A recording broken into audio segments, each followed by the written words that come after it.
Amid the rush of modern life, where people are swept up in the grind of work, ambition, and expectation, a seemingly simple question echoes with quiet ache. How can one find true peace amid the chaos of everyday life?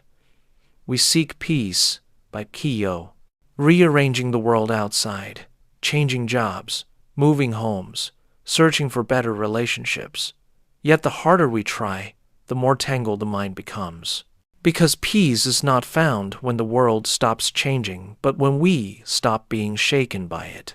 And here the timeless teachings of Buddhism light the way, learning the art of letting go to free the soul and acceptance to open the door to freedom. The Buddha taught that suffering does not come from life itself, but from the mind's attachment, from our urge to cling to what is impermanent and resist what already is. This journey does not take us somewhere far away, but guides us inward to the quiet that has always been there, only buried beneath the noise of desire, anger, and fear. To begin this journey, we must adopt a new attitude to release without abandoning, to love without clinging, and to live without fear. Throughout this path, we will explore Buddhist parables, simple yet profound stories about the art of letting go of acceptance and of trusting life's flow. Each story is a doorway revealing a new level of awareness that loss is not the enemy, change is not the threat, and what leaves us is often only clearing space for something better to arrive. The doctrine of impermanence does not teach indifference or detachment from life, but rather how to live more deeply in each fleeting moment, knowing that nothing lasts forever. When this truth sinks in, we stop fearing loss, stop clinging, and begin to feel the lightness of a liberated spirit. This journey is not merely philosophy, it is a living practice. We will learn to meditate, to calm the mind, to observe life without judgment, to lay down the invisible burdens we carry, and to open our hearts to what comes. It is a journey home from tension to tranquility, from worry to trust. And if you listen with your heart, you will realize peace has never left you. It has only been waiting for you to pause in the midst of chaos and see that right here in this very moment you are already home. One morning, a young monk cherished a porcelain cup his master had given him. Every day he cleaned it carefully, drank his tea with reverence, believing it to be the most precious thing he owned. Until one day, the cup slipped from his hands and shattered on the floor. His heart sank as though a piece of himself had been lost. The master looked at him gently and said, "That cup was already broken the moment you received it." The words seemed simple, yet within them lay the profound essence of Buddhist wisdom, impermanence, and non-attachment. Letting go does not mean being indifferent or cold. It is the art of loving without possession, of cherishing without dependence. When we understand that everything in life is changing, people, work, possessions, emotions, we begin to live more lightly. Most of our suffering does not come from loss itself, but from our refusal to accept that loss is inevitable. We cling to the people we love, to our status, to our expectations, as if they will stay forever. But life is a river, and when we try to hold water in our hands, it only slips away faster. The Buddha taught that the root of suffering is craving attachment and clinging our identification with mine. Yet in this vast universe, nothing truly belongs to us, not even this body, not even this breath. They come, stay for a while, and leave when their time is done. Letting go is learning to release, not because we don't care, but because we understand that everything follows its natural course. Like the river that does not cling to yesterday's water, it simply flows on, continuing its journey toward the sea. To practice letting go is to liberate yourself. When you stop grasping, you stop being controlled. You no longer fear loss because you realize there is nothing to lose. Love becomes purer when it is freed from possession. Joy becomes deeper when you understand its fragility. And when something fades away, instead of despairing, you bow in gratitude for having had it at all. This world does not ask you to possess it, only to be fully present within it. The broken cup did not steal the monk's peace. It revealed to him that what is most precious can never be owned, only appreciated while it's here. When we understand that the cup is already broken, our hearts stop regretting, stop fearing, and begin to truly live. Not grasping the past, not worrying about the future, but sipping fully from the cup of the present. For letting go does not make us lose it, brings us home. Home to freedom, to serenity, and to a quiet knowing that when we release at the right time, we never truly lose anything. We simply become free. A disciple once came to his master and lamented, "Master, I suffer because life doesn't go the way I want."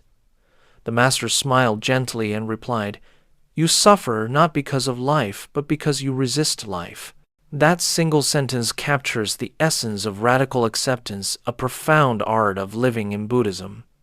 For most suffering does not come from circumstances, but from the mind's resistance to what has, is, and will happen. Acceptance is not surrender or passivity.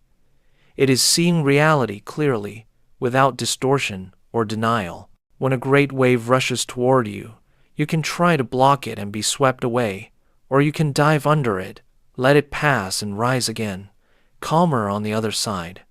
Life is the same. Resistance exhausts us. Acceptance teaches us to move with the current without drowning in it. Most of the time, people do not suffer because of what happens, but because of the story they tell about what happens. A failure to the awakened mind is simply a lesson. To the resisting mind, it is a tragedy. We often ask, "Why is this happening to me?"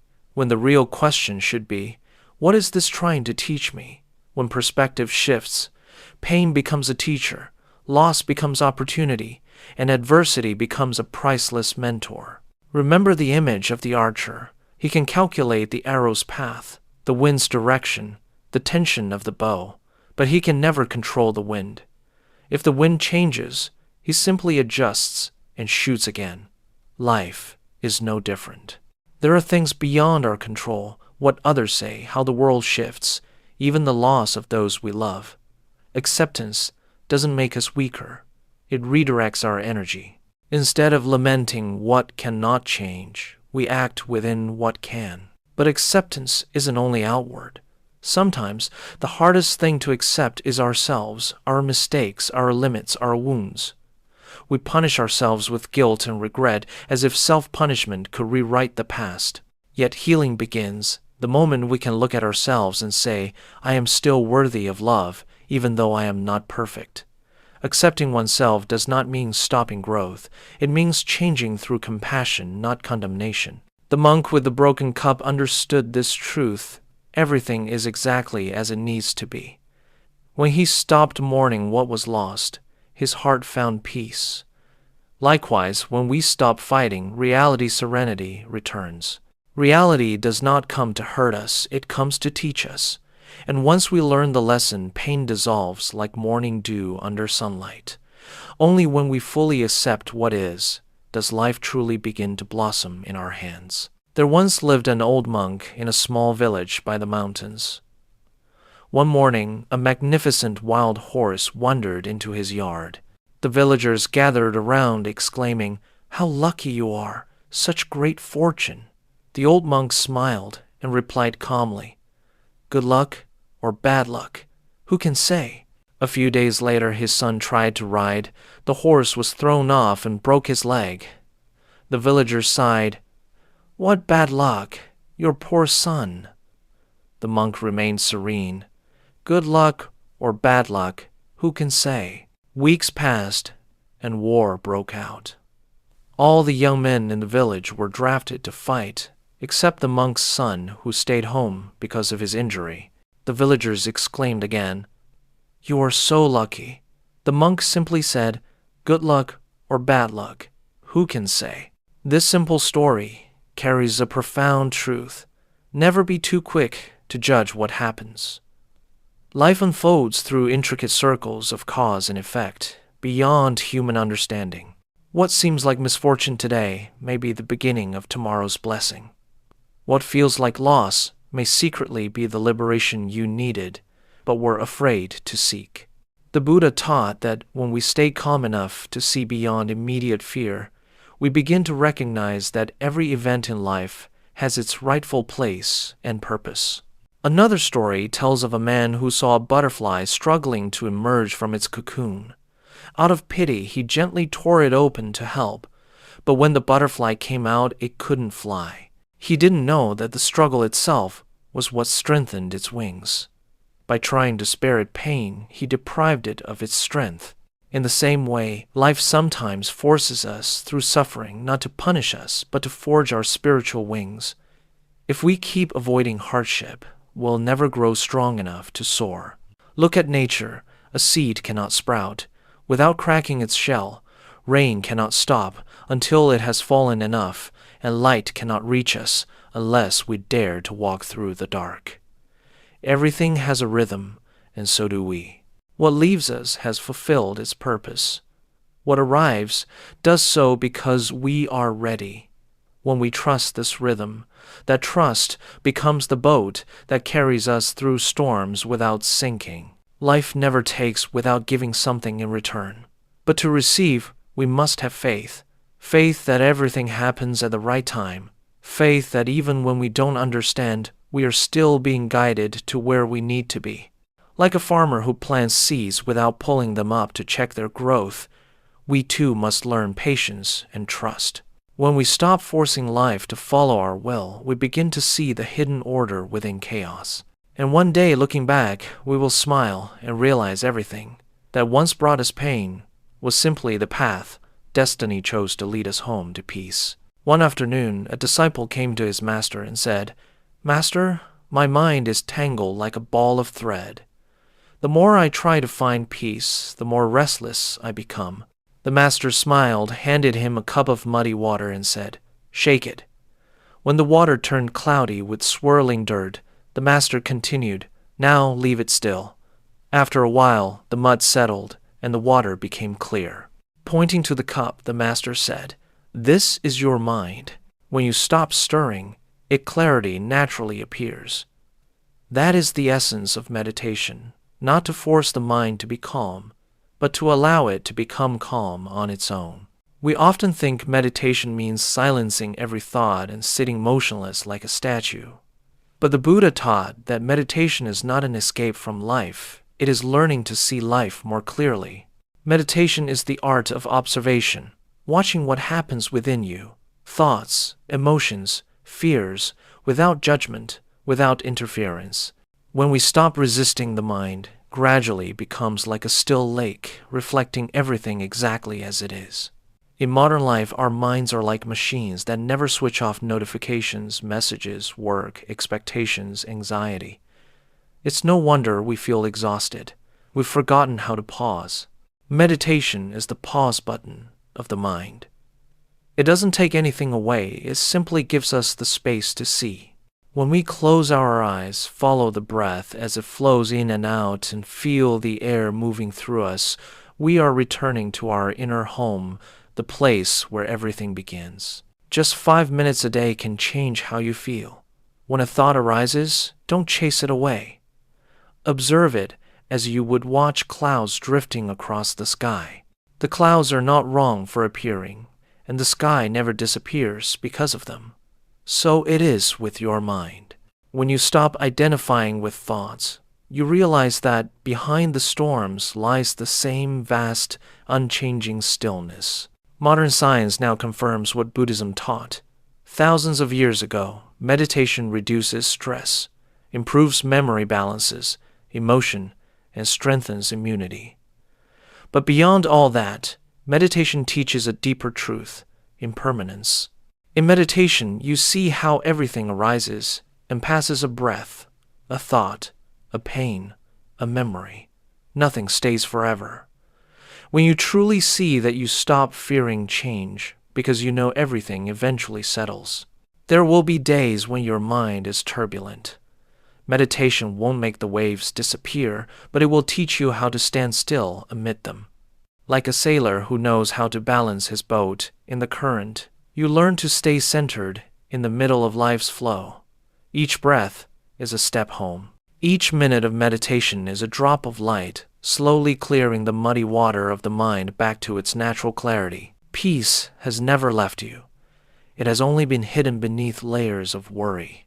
And when you are willing to sit still, breathe, and observe, that cloudiness will slowly settle, revealing what was always there from the beginning, a still, quiet, and boundless lake within. One morning, the master and his disciple stood beside a river. The master said, "Look at the water, do you see? It flows around the rocks. It doesn't crash, doesn't rage, doesn't resist. It simply follows its own path, gentle, steady, and unafraid." The river is the perfect symbol of flow, a profound wisdom in Buddhism, letting go of control to live in freedom. Humans often trap themselves in the illusion that with enough planning and effort, everything will go exactly as they wish. We try to control time, people, emotions, the future, and then suffer when things don't go according to plan. But life is not a machine to be programmed. It is like water winding, shifting, sometimes calm, sometimes fierce, and no one can hold it. The tighter you grip, the faster it slips. The more you force, the more you lose. There is an old tale of a man who fell off a cliff and managed to grab a small branch. Terrified, he clung to it until his hands went numb. Yet just below him, only a few feet away, was the ground, safe and solid. If he had only let go, he would have been free. But fear kept him hanging, trapped by his own need for control. We are no different. How often do we hold on to a job that no longer fits a relationship that has run its course, a dream that has expired, simply because we are afraid to let go? But the truth is, letting go does not make us lose. It gives us back our freedom. The Buddha taught the root of suffering is our discomfort with impermanence. We try to control because we do not trust the natural order of life. Yet if we look closely, we see that the universe moves with its own harmony. Night follows, day, flowers bloom and fade. Nothing happens by accident. When we stop resisting, we begin to feel the rhythm of the current. Letting go of control does not mean giving up. It is an act of trust. We still give our best, still make effort, but without clinging to results. We plant the seed, nurture the soil, water it, but we do not pull the plant up to check if it's growing fast enough. When we learn to trust, something magical happens. What is right will stay. What is wrong will quietly fall away. Begin by accepting that uncertainty is the nature of life. Instead of asking, "What will happen?" ask, "What can I learn from this?" Instead of fearing loss of control, trust your ability to adapt. Every river, no matter how winding, eventually reaches the sea. So will you. Life knows the way, even when you don't. When we stop fighting life, we begin to truly live. When we stop trying to control everything, we start to experience the power of flow. The river is not weak because it is soft. It is powerful because it knows how to move through every obstacle. So too with us. Only by letting go can we truly stand firm. A man once came to a monk weeping. "I have hurt the ones I love," he said, "and I cannot forgive myself." The master placed a gentle hand on his shoulder and said softly, "If a bird breaks its own wings out of guilt, it will never fly again. To fly, it must learn to forgive." In that simple line lies the essence of compassion, not only for others, but first and foremost for oneself. We often mistake compassion for weakness, for tolerance, to the point of self-harm. But in Buddhism, compassion is the highest form of strength, the strength born from understanding. Only when we truly see the suffering within ourselves and others can we love without judgment. Without compassion, we become rigid, cold, and at times cruel even toward our own hearts. We punish ourselves for past mistakes, believing that self-blame can purify guilt, forgetting that no wound is ever healed by hatred, only by awareness. The Buddha taught hatred never ceases by hatred. Only by love does hatred cease.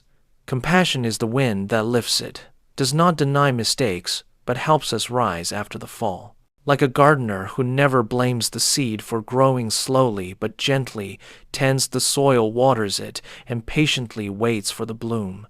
When we learn to treat ourselves with kindness, we create the space for transformation. No one can soar high while carrying stones of resentment in their heart. There is a story of a man who wandered everywhere with a sack of stones on his back.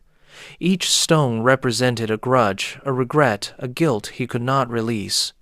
He grew weary, exhausted, yet refused to let go.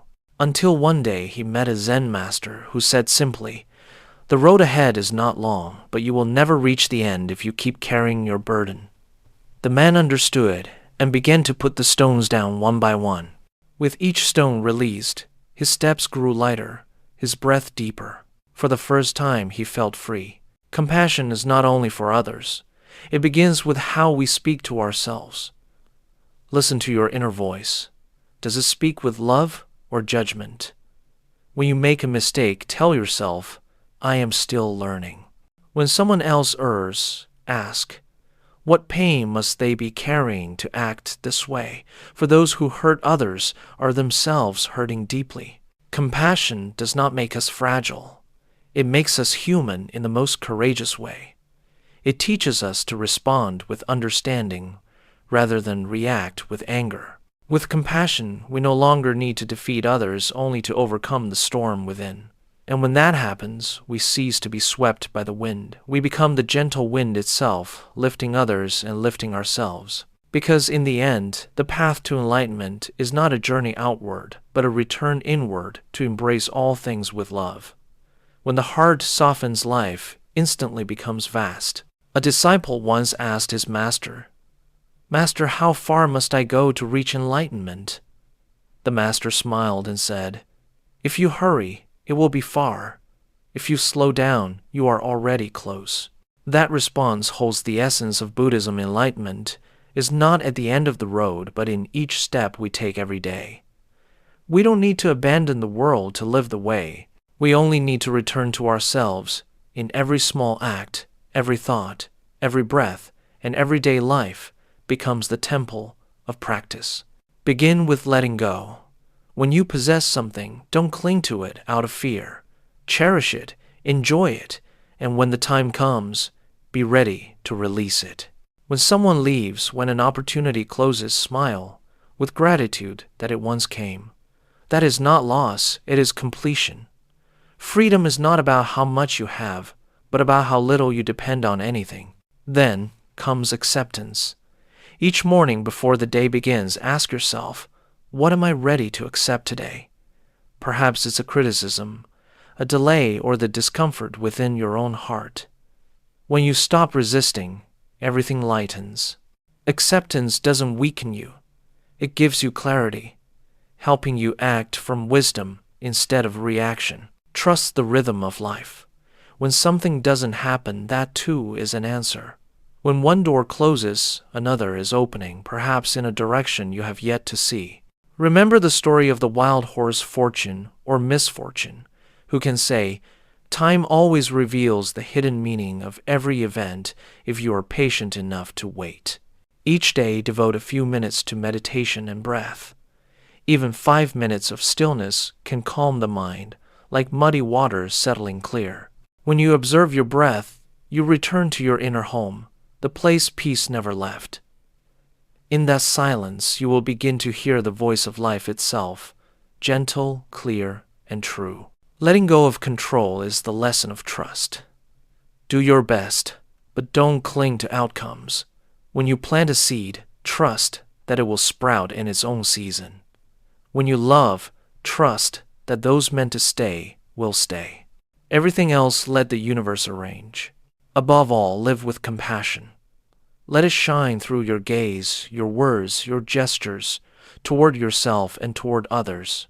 Sometimes a soft smile or a kind word is meditation, mindfulness, emotion amid the noise of the world. For the Dharma does not live only in temples, but in each breath, each choice, each moment, when you choose peace over reaction, love over judgment. When you live this way, you no longer need to seek enlightenment. You are the path itself.